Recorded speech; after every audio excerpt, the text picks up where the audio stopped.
और news room live में खबरों की शुरुआत करेंगे इस वक्त की बेहद अहम खबर के साथ। मोहम्मद जुबैर को एक और बड़ा झटका लगा है। हाथरस कोर्ट ने 14 दिनों की अदालती तहवील में मोहम्मद जुबैर को भेज दिया है। आपको बताएं कि ऑल्ट न्यूज़ के शरीक बानी हैं मोहम्मद जुबैर, यानी ऑल्ट न्यूज़ के को फाउंडर हैं मोहम्मद जुबैर। जुबैर पर मजहबी जज्बात को ठेस पहुंचाने और तशद्दुद फैलाने का इल्ज़ाम है। तो इस वक्त की अहम खबर, ऑल्ट न्यूज़ के शरीक बानी यानी ऑल्ट न्यूज़ के को फाउंडर मोहम्मद जुबैर को एक और बड़ा झटका लगा है। अब हाथरस कोर्ट ने 14 दिनों की अदालती तहवील में भेजा है। मोहम्मद जुबैर पर मजहबी जज्बात को ठेस पहुंचाने और तशद्दुद फैलाने का इल्ज़ाम है।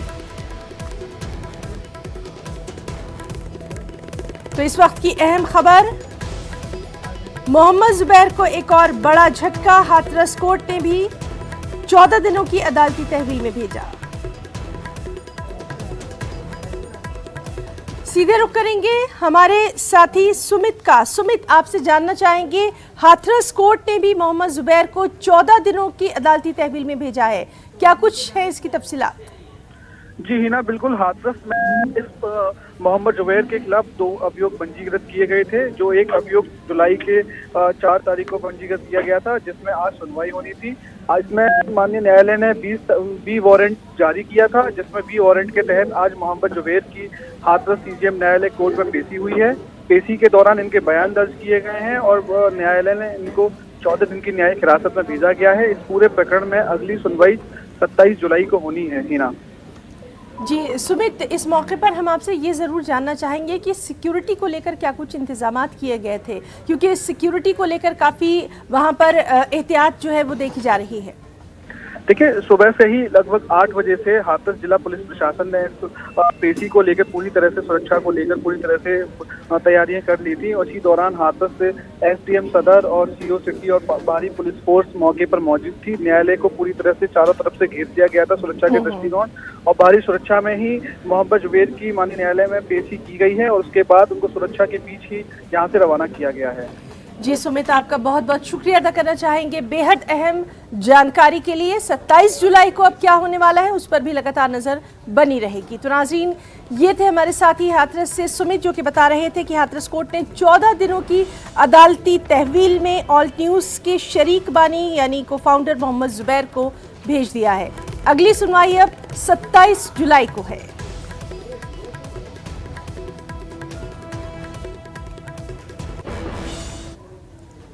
नाज़रीन, इस वक्त की एक और बेहद अहम खबर आपको दे दें। नुपुर शर्मा पर सुप्रीम कोर्ट के तबसरे पर तनकीद के मामले से जुड़ी ये अहम खबर है।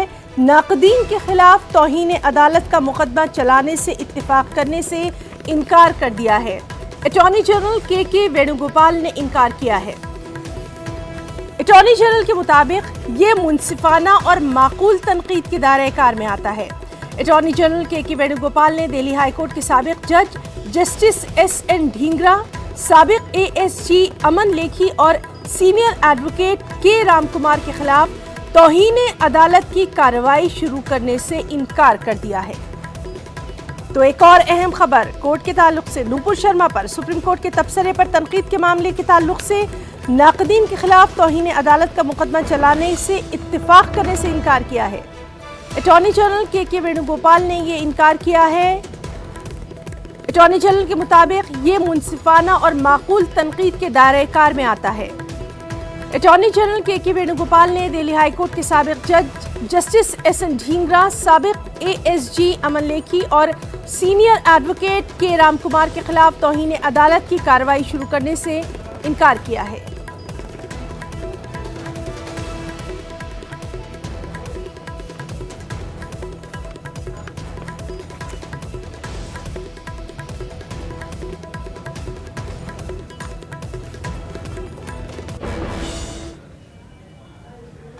अरकान पार्लिमान होशियार, अपनी ज़बान को काबू में रखें। कहीं ऐसे अल्फाज पार्लियामेंट में खिताब के दौरान ज़बान पर ना आए जिनका इस्तेमाल गैर मुहज़्ज़ब तस्वुर करार दिया गया हो। जी हाँ, दरअसल लोकसभा सेक्रेटेरिएट की जानिब से ममनू अल्फाज पर मबनी नया किताबचा जारी किया गया और इसके मुताबिक इन अल्फाज के दानिस्ता या गैर दानिस्ता इस्तेमाल पर रोक लगाई गई है। किताबचे के मुताबिक अरकान पार्लियामान अब तानाशाह, तानाशाही, जयचंद, खालिस्तानी, नोटंकी, निकम्मा, ढिंडोरा पीटना, ड्रामा, बहरी सरकार, जुमला जीवी समेत ऐसे कई अल्फाज हैं जिनका इस्तेमाल ममनू होगा। ममनू अल्फाज की इस फहरिस्त पर अपोजिशन ने सख्त रद्द-ए-अमल का इजहार किया। कांग्रेस लीडर जयराम रमेश ने ट्वीट किया कि मोदी हुकूमत के सच को उजागर करने के लिए अपोजिशन के जरिए इस्तेमाल किए जाने वाले उन तमाम अल्फाज को अब गैर मुहज़्ज़ब करार दिया जा रहा है। तृणमूल कांग्रेस की लीडर महुआ मोइत्रा ने भी फहरिस्त पर तनकीद की। अपने ट्वीट में महुआ ने लिखा कि बीजेपी मुल्क को कैसे तबाह कर रही है, ये बताने के लिए अपोजिशन के जरिए इस्तेमाल किए जाने वाले अल्फाज पर हुकूमत ने पाबंदी लगा दी।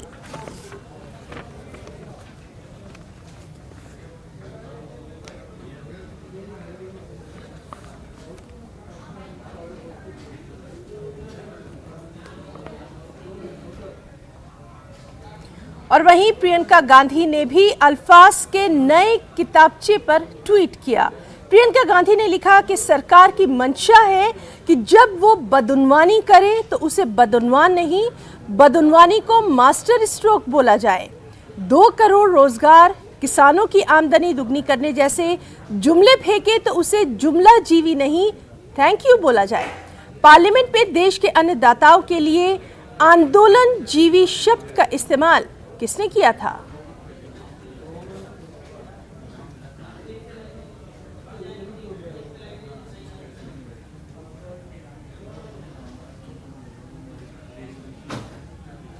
और वहीं कांग्रेस लीडर शक्ति सिंह गोहिल का कहना है कि जमहूरियत में सिर्फ हुकूमत की मंशा से काम नहीं चलता। हुकूमत ने इन अल्फाज के इस्तेमाल पर पाबंदी लगा दी है जो कि अरबाब इख्तिदार को चुभते हैं। शक्ति सिंह गोहिल ने कहा कि इस मामले में स्पीकर से बात की जाएगी। बात करने के लिए मौजूद हैं कांग्रेस के राज्यसभा सांसद शक्ति सिंह गोहिल। सर, मॉनसून सत्र से पहले लोकसभा सचिवालय ने एक सूची तैयार की है कि उन शब्दों के इस्तेमाल की मनाही होगी, किस तरीके से देख रहे हैं?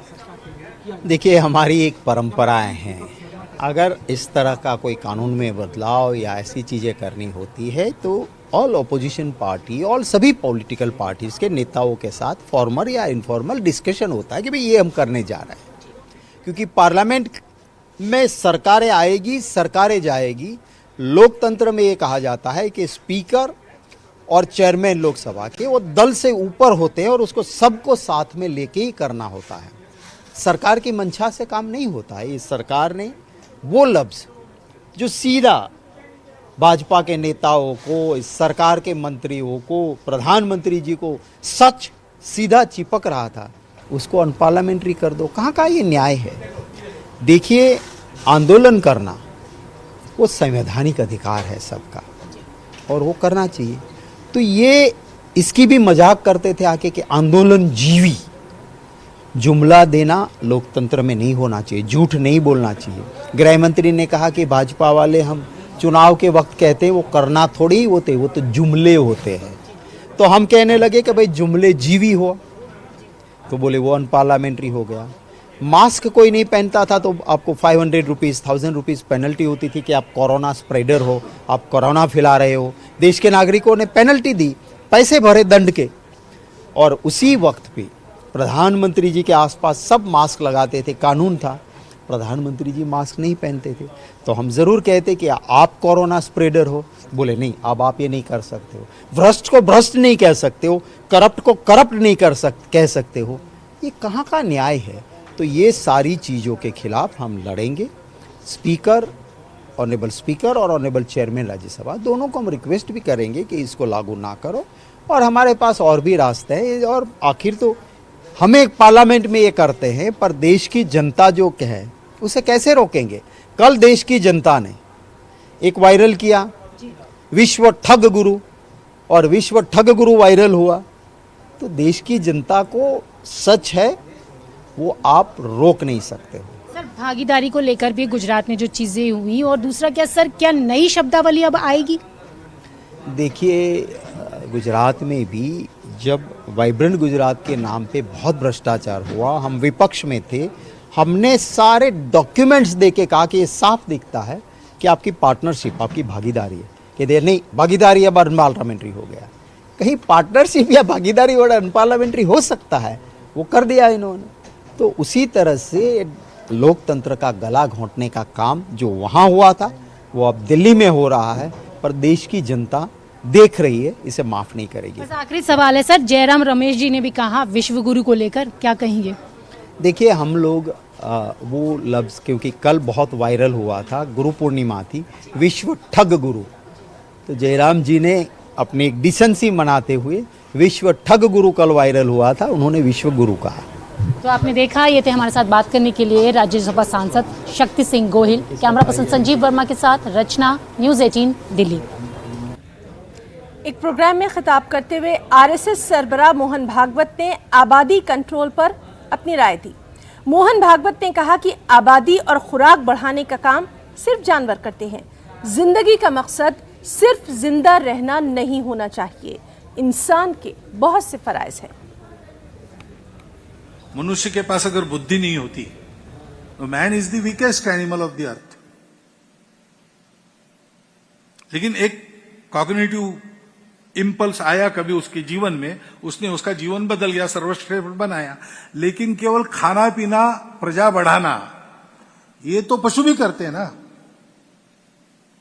जो ताकतवर है वो जी लेगा, is the law of the jungle, survival of the fittest. This is a truth applicable to animals, not to humans. In humans, the fittest persons will make others survive. The fittest will help weakest to survive. That is human excellence. Human excellence यानी क्या है? Excellence in everything. But it must be human. What is this human? Human is to use your own faculties to make the world survive, to make the world grow, to make it a happier, a peaceful world. ये मनुष्य की व्याख्या है, उसके जीवन में ये धर्म है। भागवत के इस बयान पर अज़दुद्दीन ओवैसी ने सख्त रद्द-ए-अमल का इजहार कुछ यूं किया। मगर अपनी आंखें और दिमाग पर पर्दा डाल देते हैं। क्या ये बात सच नहीं है मोहन भागवत साहब कि भारत का TFR रेट गिरा है? क्या ये बात सच नहीं है आरएसएस के सरसंचालक कि मोदी सरकार जिसकी छत्रो छाया में वो रहती है, जिसका पूरा सपोर्ट आप करते हैं, आपका ऑर्गेनाइजेशन करता है, उन्होंने सुप्रीम कोर्ट में जवाब दाखिल किया कि भारत में 2 चाइल्ड नॉर्म की ज़रूरत नहीं है? क्या ये बात सच नहीं है कि अप्रैल 2, 2022 को ये जो सरकार के लिए आपने बड़ी मेहनत की सत्ता में लाने के लिए, उसका हेल्थ मिनिस्टर राज्यसभा में खड़े होकर एक प्राइवेट मेंबर्स बिल के जवाब में, जो बीजेपी के और एक आरएसएस के एक्स आइडियोलॉग ने बिल लेकर आया था, उसके जवाब में कहा कि भारत में इस तरह के कानून की ज़रूरत नहीं है। आप पॉपुलेशन से इम्बैलेंस कहाँ देख रहे हैं? आपको तो ये देखना चाहिए कि जो भारत की जो डेमोग्राफिक डिविडेंड है, उसके लिए आपकी ऑर्गेनाइजेशन ने, जिस पार्टी को आपने सत्ता में लाया, उसने क्या किया 8 साल में? क्या पूरे विश्व में कोई देश ऐसा नहीं है जहां पर 50 साल से 50% आबादी 25 साल की उम्र की है, 60% आबादी 40 साल की उम्र की है? आपने उनको रोजगार क्यों नहीं दिया? 8% बेरोजगारी हो चुकी है भारत में। पूरे विश्व में सबसे ज्यादा बेरोजगार युवा अगर है तो भारत में है। इस पर बात करिए ना मोहन भागवत साहब। अब ब्रेक के बाद अब खबर महाराष्ट्र से, जहां मुंबई में हो रही मूसलाधार बारिश से अवाम का तो बुरा हाल है ही, सड़कें और दीगर बुनियादी ढांचों को भी सख्त नुकसान पहुंचा है। सड़कों पर गड्ढे पड़ गए हैं। बीजेपी ने महानगर पालिका के खिलाफ एहतजाज किया। एहतजाजियों ने बीएमसी बदनवान है के नारे बुलंद किए।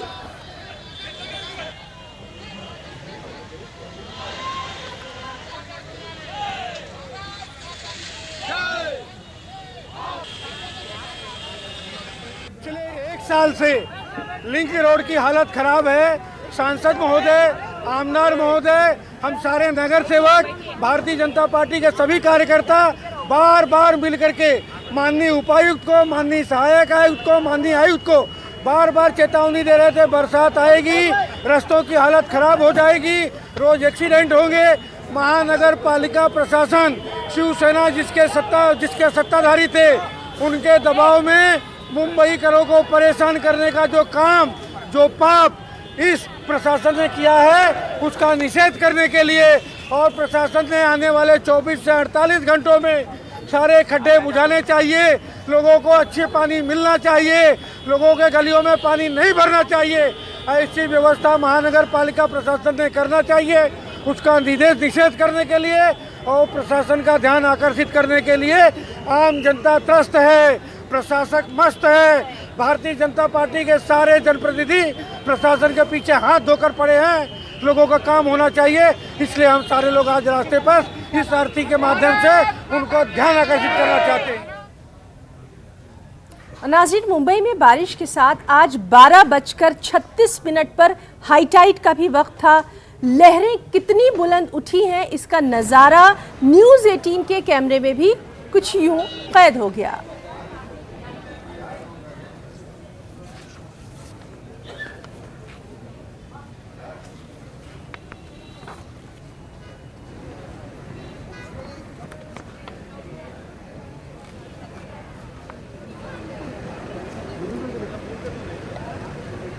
मुंबई में लगातार बारिश के चलते आपको हम तस्वीर दिखाते हैं कि हाई टाइड के वक्त किस तरह से लहरें जो है समुद्र में ऊपर उठ रही हैं।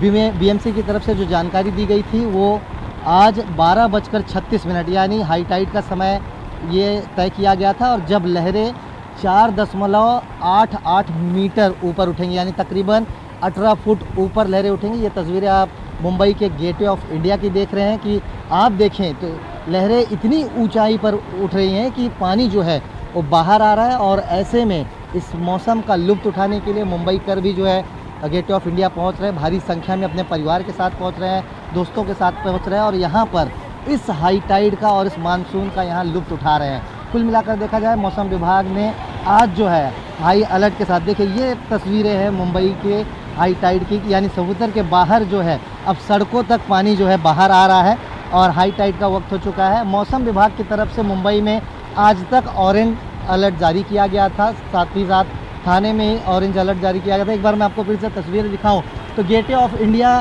की ये तस्वीरें हैं, जहां तक आपकी देखने की क्षमता होगी आप देख सकते हैं कि दूर दूर तक समुद्र में लहरें कितनी ऊंचाई पर उठ चुकी हैं। और हाई टाइड के वक्त बीएमसी ने सभी से कहा था कि जब लहरें ऊपर उठेंगी तो पानी जो है वो बाहर आता है, ऐसे में लोग समुद्र के किनारे ना आए। लेकिन यहाँ आप देख सकते हैं कि भारी संख्या में आज मुंबई कर जो है समुद्र के किनारे पहुँच रहे हैं और इस हाई टाइड का पूरा लुत्फ़ उठा रहे हैं।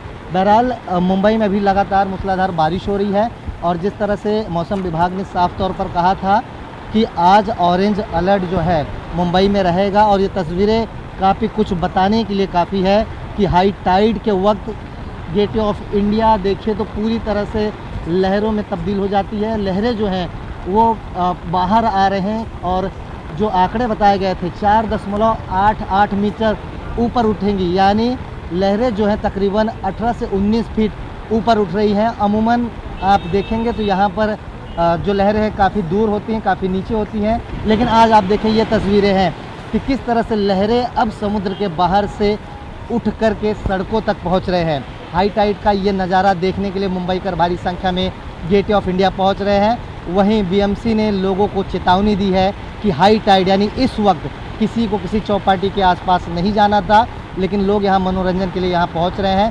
साथ ही मौसम विभाग ने ये चेतावनी दी है कि आज मुंबई में लगातार बारिश जारी रहेगी। कैमरामैन संतोष डिसले के साथ प्रशांत पांडे, न्यूज़ 18 मुंबई। और मध्य प्रदेश भी बारिश से बेहाल ही है। महकमा मौसमियात ने सूबे के 8 अजला में बारिश को लेकर रेड अलर्ट जारी किया है। 13 अजला में येलो अलर्ट, 22 अजला में ऑरेंज अलर्ट जारी किया गया है। हरदा और बैतूल में लगातार बारिश और नदियों में तुग़यानी से मामूलात ज़िंदगी मुतासिर हैं। राजधानी भोपाल की अगर बात करें तो यहाँ हालांकि आज कई दिन बाद धूप निकली, लेकिन उज्जैन, खंडवा, बुरहानपुर, धार समेत 13 अजला में बारिश का सिलसिला जारी है। लगातार बारिश और तबाही से आवाम को बचाने के लिए रियासती हुकूमत ने 96 टीमों को तैयार किया है। एसडीआरएफ और होमगार्ड की टीमों को सैलाबी सूरत हाल पर नजर रखने के लिए मुस्तैद कर दिया गया है।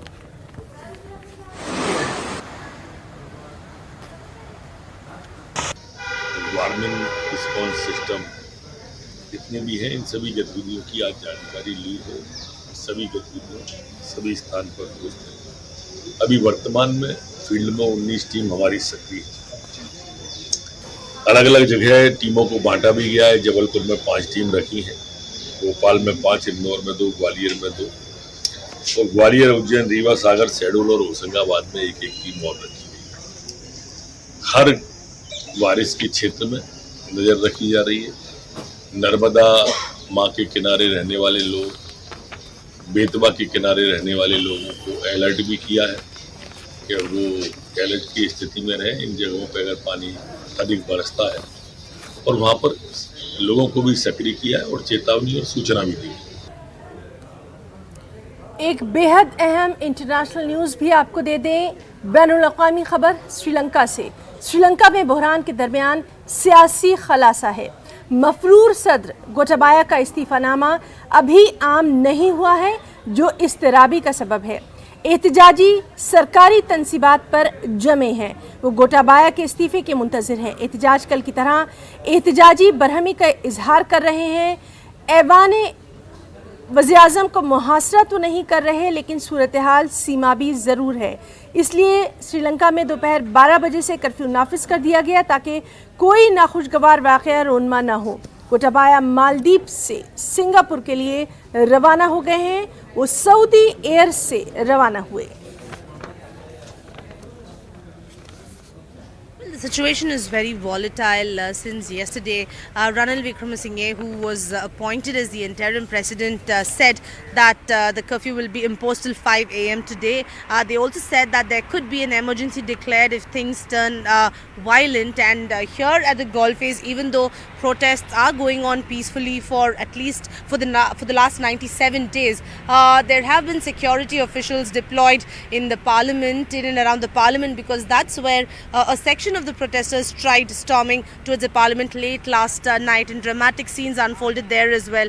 And considering that protests are intensifying, considering that there has been a delay in Gotabaya Rajapaksa's resignation, another curfew imposed starting from noon today till 5 a.m. tomorrow, because protesters are still waiting patiently, but just to ensure that no untoward incident takes place, curfew has been imposed by the interim president Ranil Wickremesinghe.